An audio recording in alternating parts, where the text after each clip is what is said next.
How much time do you spend every day working on your dream? In the last 90 days, how many books have you read? In the last year, what new skill or knowledge have you acquired? What kind of investment have you made in you? You don't want it badder than you want to party. You don't want it as much as you want to be cool. Most of you don't want success as much as you want to sleep. Some of you love sleep more than you love success. And I'm here to tell you today, if you're going to be successful, you got to be willing to give up sleep. There is no shortcut. There is no hack. There's no sweatless solution. You're gonna have to work. There is always weakness to work on. Always. A lot of them. Why would we allow ourselves to make easy excuses? Why would you allow that? Are you going to make today count? Because that's all you can control. And that's all that matters. It doesn't matter where you start, guys. It doesn't matter what talents you're born with. It's about where you finish. And this race isn't over. It's not over. You could still come in first in the marathon. But you gotta start today. You gotta start now. You have everything you have. Everything you need is inside you. But I realize that doesn't mean just because you don't think you're good enough, doesn't mean you can't be good. Doesn't mean you can't be great. Doesn't mean you can't carry on. But it's not going to always be like this. Your condition is not your conclusion. Nothing is impossible. So you have to decide before you leave, what's that first thing that's been impossible for you? I want you to attack it and overcome it. Because if you run from the adversity that you're going through today, you'll forever be at that level in which you're going through for the rest of your life. One day you'll look back on your life and appreciate the struggle and have nothing but gratitude for everything that happened along the way. And you come to recognize that in return, you're given the chance to earn the greatest edge of all, and one that can never be taken away. You have enough right now to change your life.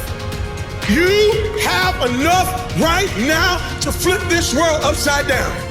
You have enough. You got enough power. You got enough anointing. You got enough grace. You got enough patience. You got enough gifting to make your money, get out of debt, get yourself together, and change everything about your world. Realize that you have the ability to make an impact. You have an opportunity to change that story in your head. Put yourself out there, because when you do, amazing things happen.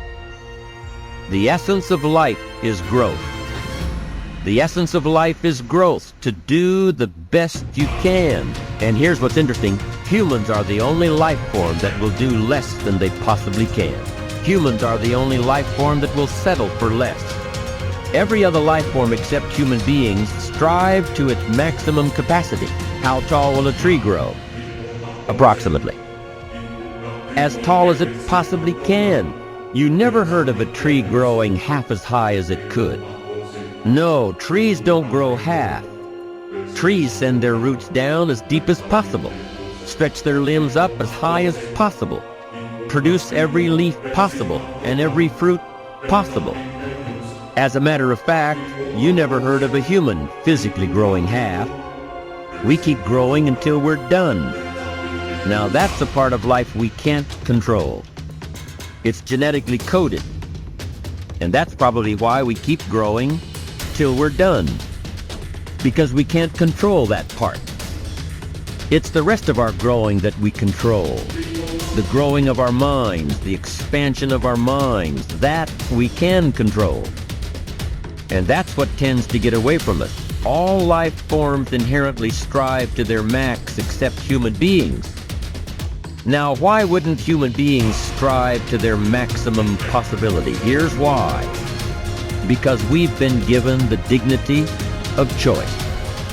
It makes us different than alligators and trees and birds.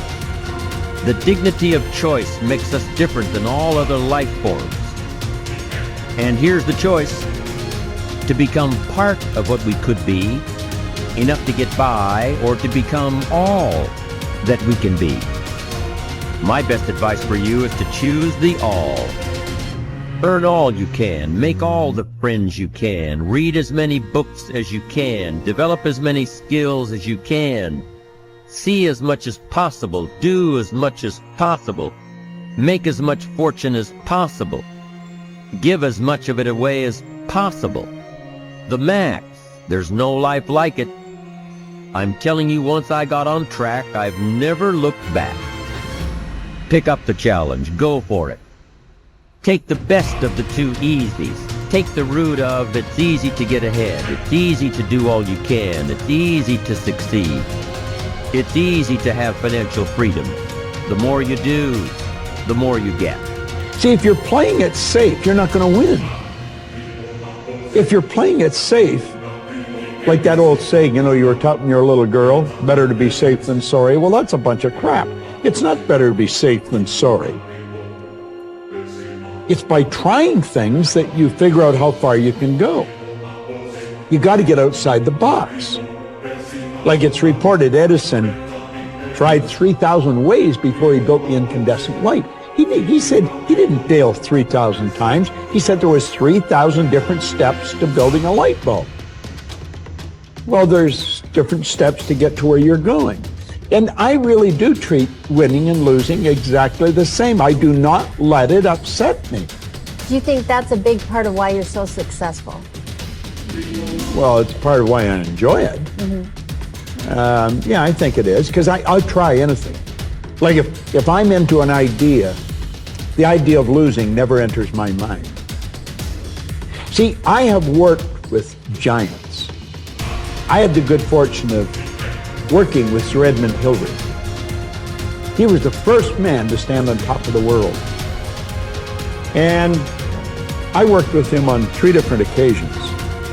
And the only difference in Ed Hillary and Bob Proctor is in his side.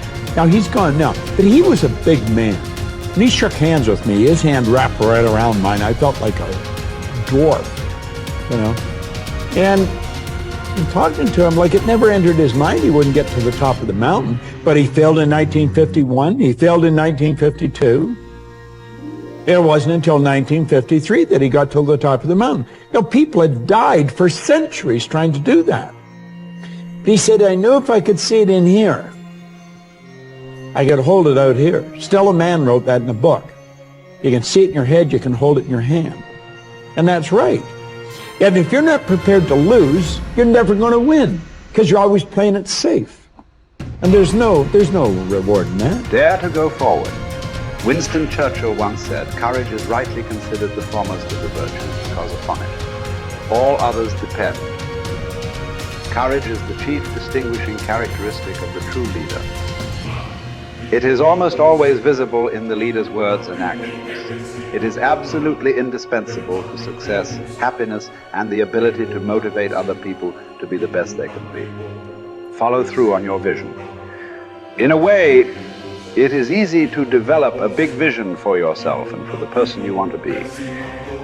It is easy to commit yourself to living with complete integrity. But it requires incredible courage to follow through on your vision and on your commitments. You see, as soon as you set a high goal or standard for yourself, you will run into all kinds of difficulties and setbacks. Refuse to compromise. You will be surrounded by temptations to compromise your values and your vision. You will feel an almost irresistible urge to get along by going along. Your desire to earn the respect and cooperation of others can easily lead to the abandonment of your principles. And here is where courage comes in. Stick to your principles. Courage combined with integrity is the foundation of character. The first form of courage is your ability to stick to your principles, to stand for what you believe in and to refuse to budge unless you feel right about the alternative. Courage is also the ability to step out in faith, to launch out into the unknown, and then to face the inevitable doubt and uncertainty that accompany every new venture. Avoid the comfort zone. Most people are seduced by the lure of the comfort zone. This can be likened to going out of a warm house on a cold, windy morning.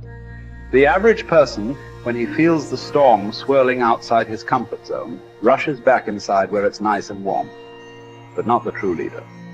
The true leader has the courage to step away from the familiar and comfortable and to face the unknown with no guarantees of success.